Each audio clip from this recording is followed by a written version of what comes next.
I love Gondia के board जो 3 जगह गोंदिया शहर में, एक टी पॉइंट पे, एक जयस्तंभ चौक पे है और एक गुजराती स्कूल के सामने में है। तो आप देख सकते हो टी पॉइंट की आई लव गोंदिया की हालत तो पूरी खत्म हो गई है।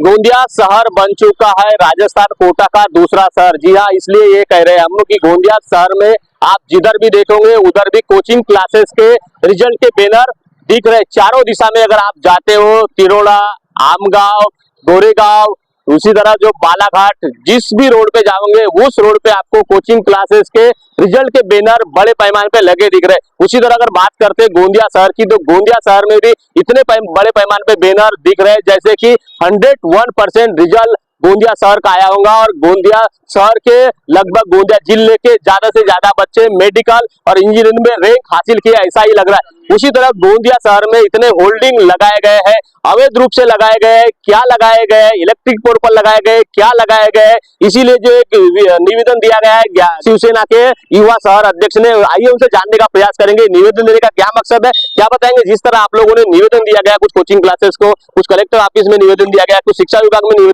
निवेदन देने का क्या मकसद है, क्या कारण है। अभी 4 जनवरी 2024 के दिन केंद्र सरकार ने दिशा निर्देश जारी किए हैं। यह दिशा निर्देश राजस्थान के कोटा शहर को देखते हुए दिशा निर्देश जारी किए गए हैं कि कोटा शहर में रोज से जो शिक्षा प्राप्त करते हैं, JEE नीट की एग्जाम के लिए जो कोचिंग लगाते हैं, रोज के 2 से 3 विद्यार्थी वहां पर सुसाइड करते हैं। सुसाइड करने का कारण यह है कि कोटा जैसे शहर में लाखों की तादाद में बच्चे पढ़ाई करते हैं। नीट की एग्जाम देने के लिए जब वो प्रिपेयर हो जाते हैं तो 22 लाख बच्चे जब एग्जाम देते हैं तो उसमें से ही 91,800 कुछ बच्चे गवर्नमेंट कॉलेज में सिलेक्ट होते हैं। 46,800 कुछ बच्चे जो प्राइवेट में अपना एडमिशन MBBS में करवा सकते हैं। मुझे बताइए, 22 लाख बच्चों में से जब 1.5 लाख बच्चे ही एडमिशन कर रहे हैं तो 20.5 लाख बच्चे कहाँ जा रहे हैं। 20.5 लाख बच्चे जो है वो रिपीटर के रूप में दूसरी बार फिर दूसरे साल एग्जाम देते हैं। आपको बताया जाता हूँ, गोंदिया में जानी मानी कोचिंग क्लासेस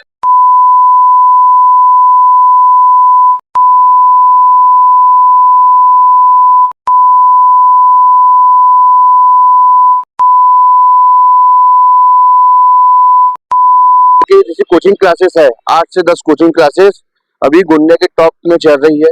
आपको बताना चाहता हूँ, जो ट्यूशन क्लासेस वाले हैं सालाना 30 लाख के बैनर लगाते हैं। एक विद्यार्थियों से आप 1,20,000 रुपए फीस वसूल करते हो, तो आप ये बैनर होल्डिंग में भी ही पैसे वेस्ट कर रहे हो। आज अपन टी पॉइंट पे खड़े, आप देख सकते हो टी पॉइंट में ही 6 से 7 बैनर मात्र अकेले लगे हुए हैं।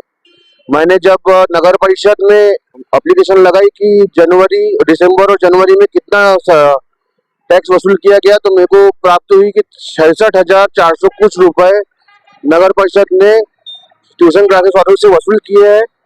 जब मेरे माइटी लगने के बाद ही फरवरी महीने में 15 दिन के लिए ही 44,000 रुपए एक ट्यूशन क्लासेस से कर वसूल किया गया।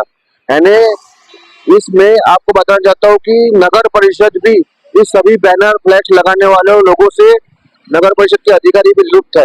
दूसरी ओर गोंदिया नगर परिषद में जो इलेक्ट्रिक पोल है, इलेक्ट्रिक पोल पे भी बैनर लगाए जा रहे हैं जिनकी किसी भी रूप से कोई नगर परिषद परमिशन देती नहीं है, नो टैक्स वसूली नहीं करती है। दूसरी ओर आई लव गोंदिया के बोर्ड 3 जगह गोंदिया शहर में, एक टी पॉइंट पे, एक जयस्तंभ चौक पे है और एक गुजराती स्कूल के सामने में है। तो आप देख सकते हो टी पॉइंट की आई लव गोंदिया की हालत तो पूरी खत्म हो गई है, टूट गए हैं। ये सभी विषयों को नगर परिषद अनदेखा कर रही है। अवैध तरीके से बैनर लगाए जा रहे हैं, लोगों से लूट-खसुट की जा रही है। बच्चों को एजुकेशन के नाम पे केंद्र सरकार ने बताया कि 300 से अधिक फैकल्टीज अपने देश में है जिसमें बच्चा शिक्षा प्राप्त करके रोजगार मतलब गवर्नमेंट एम्प्लॉयमेंट ले सकता है। लेकिन ट्यूशन क्लासेस वाले JEE और नीट पे ही फोकस करते हैं। मैं ऐसे ट्यूशन क्लासेस वालों से अनुरोध करता हूँ कि आप बच्चों को भ्रमित ना करें, बच्चों को JEE नीट के अलावा दूसरे फैकल्टी के बारे में बताएं। इनकी आप एक क्लास लेकर सभी बच्चों को बताएं कि ऐसी ऐसी फैकल्टीज है, आप JEE नीट के अलावा भी दूसरे कोचिंग कोर्सेस कर सकते हो। बस पैसे ही लूटना होगा तो आप पैसे बताएं, पैसे लूटना होगा तो हम युवा सेना की ओर से आपको पैसे लूटने की दुकान जो आप चला रहे हो ये दुकान बंद करने का काम भी युवा सेना करेगी। इसकी आप खातिर रखें।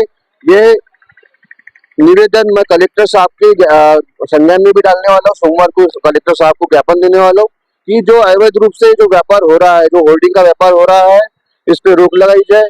अन्यथा युवा सेना अपने स्टाइल में ही काम करेगी, ये आश्वासित करने वाले।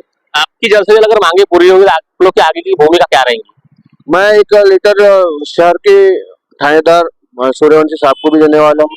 एक ज्ञापन रामनगर पुलिस स्टेशन में भी देने वाला हूँ कि सर, ये जो अवैध रूप से बैनरबाजी लग रही है, ट्यूशन क्लासेस की बोलो या फिर पॉलिटिकल अनपॉलिटिकल जो भी सामाजिक कार्य में जो कर रहे हैं, लेकिन परमिशन लेके जब तक के ये होर्डिंग लगेगी नहीं, तब तक के नगर परिषद में टैक्स जाएगा नहीं। तो नगर परिषद में जो सेंट्रल फंड में काम करने वाले लोग हैं, उनके बिल कैसे निकलने वाले?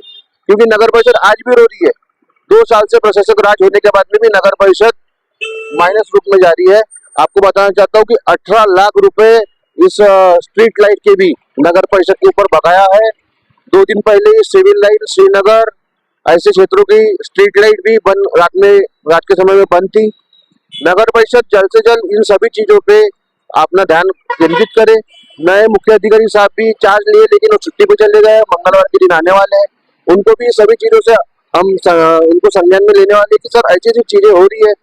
वही नगर परिषद के अंदर में जो हिंदी टाउन स्कूल है, वहीं पे भी कचरे का पूरा ढीक पड़ा हुआ है, जिससे लोगों के स्वास्थ्य में हानि पहुंच रही है।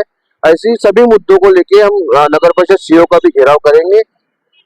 मैं नगर परिषद को यही बोलना चाहता हूँ, मैं जब अगर आपने 2-4 दिन में ये इलेक्ट्रिक पोल पे लगे हुए अवैध बैनर निकाले नहीं, तो मैं थानेदार साहब से परमिशन लेके युवा सेना जितने भी बैनर लगे हुए हैं वो सब बैनर निकाल के आपके नगर परिषद में डालने का काम युवा सेना करेगी। गोंदिया शहर बन चुका है कोटा का दूसरा शहर। उसी तरह इतने बड़े पैमाने पे बैनर लगे कि हर चौराहे पे, हर गली में, हर दिशा में जाने के बाद आपको कोचिंग क्लासेस के इतने बड़े पैमाने पे बैनर दिखाई दे रहे हैं। क्या कोचिंग क्लासेस में इतनी कमाई है? ये सबसे बड़ा एक सवाल खड़ा किया जा रहा है। इतनी अगर कमाई है तो इतना जो इनकम टैक्स होता है, जीएसटी रिटर्न होता है, ये इतना भरते हैं, ये भी एक सवाल खड़ा किया जा रहा है। क्योंकि इतने बड़े पैमाने में बैनर लग रहे हैं तो इतनी आय होती होगी, इतनी इनकम होती होगी, तो इतना इनकम जो है, आय है, उसकी जो इनकम टैक्स हो गया, जीएसटी रिटर्न हो गया, ये भरते हैं नहीं भरते, ये भी एक सवाल खड़ा किया जा रहा है। उसी तरह इन्होंने चेतावनी दी है कि जल्द से जल्द अगर इनकी मांगे पूरी नहीं होंगी, अवैध तरीके से जितने भी बैनर लगे हैं वो नहीं उतरेंगे, तो यह जो है पूरे अवैध बैनर जो निकाल कर जो है शासन प्रशासन के कार्यालय में जमा करने की इन्होंने चेतावनी दी है। तो दर्शकों, इस तरह की खबर देखने के लिए बने रहे न्यूज प्रभात मीडिया के संग। मैं नील लारे, न्यूज प्रभात मीडिया, गोंदिया।